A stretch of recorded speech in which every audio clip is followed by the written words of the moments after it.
Сәлем достар, қалайсыздар? Сіздермен бірге бүгін Айша. Бүгін өте бір қызық нәрсе жасайын деп тұрмыз. Қалай ойлайсыздар? Осы жерде көрініп тұр. Әрине. Біз бүгін осындай әдемі браслет жасаймыз. Бірақ бірінші менің көмекші достарым, мен сіздерді таныстырайын деп едім. Фатима, келе ғой. Сәлем достар, қалайсыздар? Менің есімім Фатима. Мен Айшаның құрбысымын. Бүгін мен оған осындай тамаша браслеттерді жасауға көмектесетін боламын. Керемет, Фатима, көп рахмет. Мына жерге жайғасып отыра бер. Жақсы. Осы жерге отырайын, осы жер ыңғайлы сияқты кереуеттің үстінде. Енді менде тағы бір таныс қызым бар. Ол бізге браслеттерді жасауға көмектесетін болады. Хадиша, келе ғой. Сәлем, қалайсыздар? Менің есімім Хадиша. Бүгін өте әдемі болып киініп келіпсің ғой. Бүгін браслеттерді, мына тамаша браслеттерді жасау үшін осылай киініп келдім. Мен қазір осы жерде тұрайын. Сосын сіздерге көмектесіп тұратын боламын. Жақсы, өзің ыңғайлы жерге тұра ғой. Біздің тағы бір досымыз бар, Кәусар деген, ол қазір келеді. Сәлем, қалайсыздар? Мен бүгін Айшаға браслет жасауға көмектесуге келдім. Қазір барлығымыз қосылып браслет жасаймыз. Мына жерге тұрсам бола ма? Әрине болады. Онда мен Фатиманың қасында тұрайын. Барлығымыз Айшаға браслет жасауға көмектесеміз. Керемет, жақсы болды ғой достар, сіздердің келгендеріңіз. Өйткені мен өзім ойланып тұрдым, қалай жасасам екен деп. Енді мына браслет жасайтын жиынтықты қарап көрейік. Ортаға салып қарап көрейік. Мінекей, осындай жиынтық. Бұнда бізде не бар екен? Көрейік пе? Ашып көрейік.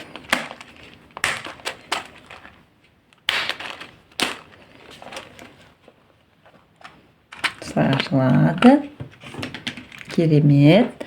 Мұнда бізде әріптер бар екен. Өте көп әріптер бар. Осындай аттың бейнесінде осындай бар екен. Ары қарай осындай жүрек бейнесінде бар. Осында салсақ болады браслетке. Қазір таңдайтын боламыз. Осындай кемпір қосақ түрі бар. Өте керемет. Сосын бізде әріптер бар, әртүрлі моншақтар бар, әртүрлі түстерде. Сонымен қатар алтыннан жасалған моншақ бар. Және бізде 3 түрлі жіп бар. Мінекей осындай жіп, осындай, және де күмістелген жіп. Ең бірінші бізге жіп таңдау керек. Қайсыны таңдаймыз? Осыны ма? Әлде мынаны ма? Әлде мынаны ма? Маған күлгін түс, яғни розовый түс ұнап тұр. Мен осыны таңдағым келіп тұр. Жақсы. Мына жерге қойып қоямыз. Осыдан білезік жасаймыз. Ең бірінші айтайын деген, бұны осылай қиып тастаудың қажеті жоқ. Бірінші дәл осылай жасай береміз. Ең соңында қолымызға өлшегеннен кейін бар қиып тастасақ болады, солай ыңғайлы болады. Бұл жіптің ұшы осындай шашыраңқы кетіпті. Сол үшін оны бірінші қиып тастайық, өзімізге ыңғайлы болады. Бисмиллах. Бисмиллах деп бастаймыз. Енді осыған әртүрлі түстермен біздің моншақтарымызды салсақ болады, немесе әріптермен салсақ болады. Қазір мен әртүрлі түстермен моншақ салып, және кемпір қосақты пайдаланып, әдемі браслет жасағым келіп тұр. Кеттік. Ең бірінші жасыл түстегі моншақты аламын. Ішіне саламын. Керемет. Бірінші бізде жасыл түс кетті. Ары қарай келесі түс сары түсті көрейік.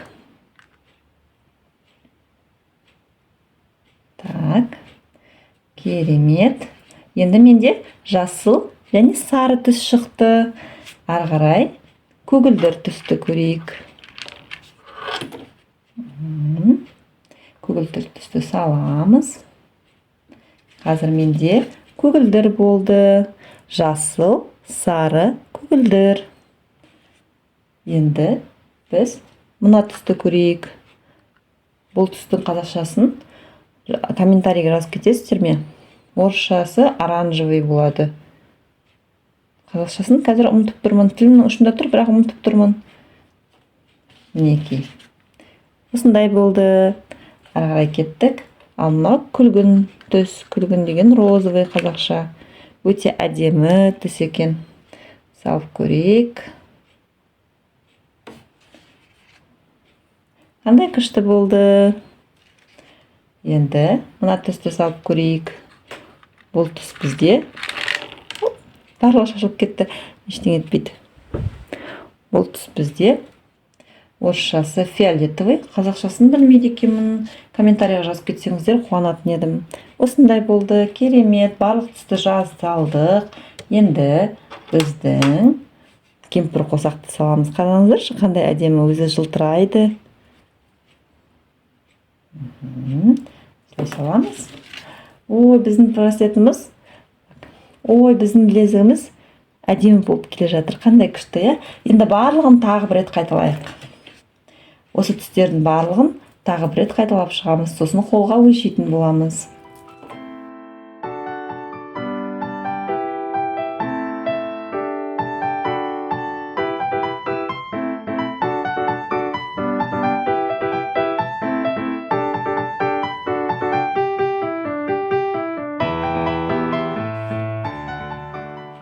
Мінекей, осындай болып шықты. Өте әдемі. Бұны қолымызға өлшеп көрейік. Әлде бірталай салу керек екен, өйткені мына жақта ештеңе жоқ. Қазір тағы да істеп көрейік онда.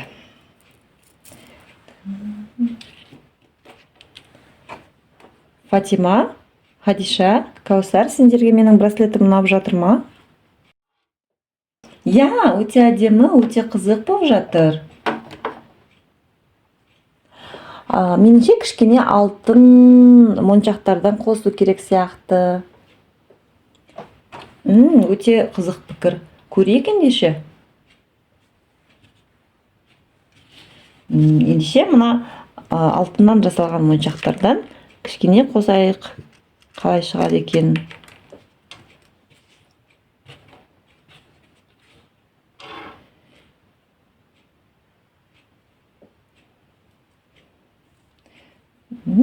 Қалай бұл деп ойлайсыздар?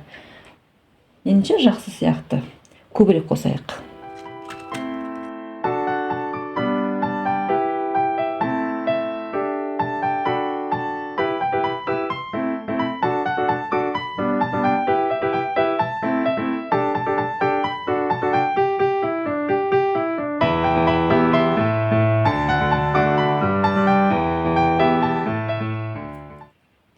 Өлшеп көрейік қолымызға.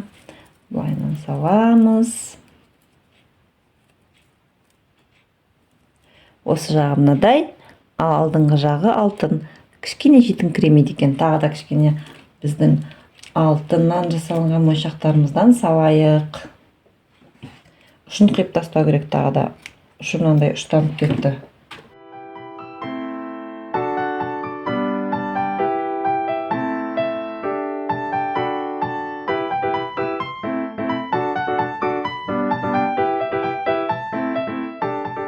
Керемет, біздің білезігіміз ұзын және әдемі болды.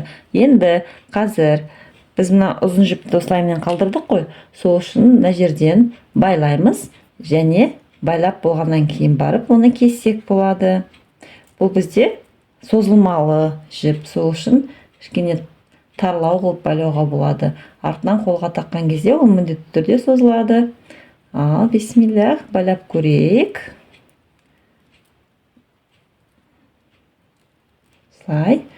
Неге жақсылап байладық. Тағы бір қайтара байлайық, ішінен өткізіп, бір қайтара байлаймыз. Керемет. Енді артық жіптерін қиып тастасақ болады. Осылай. Және де осылай. Жақсы. Мына жіпті моншақтың ішіне тық қоямыз. Сол кезде ол көрінбейді. Керемет. Қараңыздар достар, қандай әдемі бізде білезік пайда болды. Бұл білезікті алқа қылып та тағуға болады. Айша, саған өлшеп көреміз бе? Жарайды. Кел Айшаға өлшеп көрейік. Шашын шығарамыз.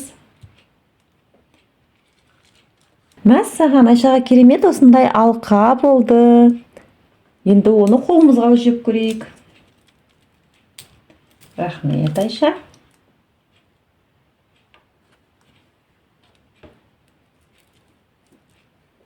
Өте әдемі, мына қараңыздар. Мына жағы алтын моншақтардан жасалған, ал мына жағы әртүрлі түсті моншақтардан жасалған. Керемет. Осындай білезікті үйден жасауға болады. Артынан ол білезікті өздеріңіздің қуыршақтарыңыздың алқасы ретінде де қолдануға болады. Өте қызық, я? Енді үйде егер сізде осындай созылмалы жіп, яғни резинка және әртүрлі моншақтардың жиынтығы болса, осындай әртүрлі браслеттер жасай аласыздар. Жақсы. Бүгін бізбен бірге болғандарыңызға көп-көп рахмет. Сау болыңыздар.